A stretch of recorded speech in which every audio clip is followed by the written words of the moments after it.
What is a VAT receipt and why do you need one? If your business is VAT registered, you can claim VAT on any goods or services you purchase as a business expense. But in order to reclaim this VAT, you do need a valid VAT invoice.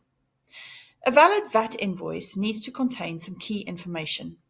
It needs to have the supplier's business name, address, and VAT number, an invoice number, a date, a description of the goods or services you're purchasing, a VAT rate, and the total amount including VAT.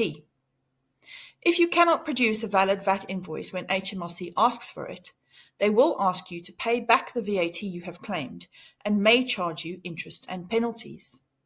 If you don't get a VAT invoice when you make the purchase, you can go back to the supplier and ask them for a valid VAT invoice at a later date.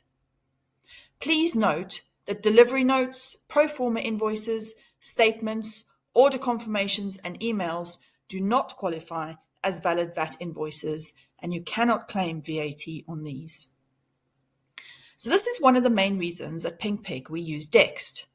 When you submit the invoice, it will extract the key and relevant information, and it also stores an electronic copy in Xero. As HMRC now expects you to hold information for 6 years, you do not need to keep all the paper anymore because there is a copy in Xero. For more information, have a look at the main blog.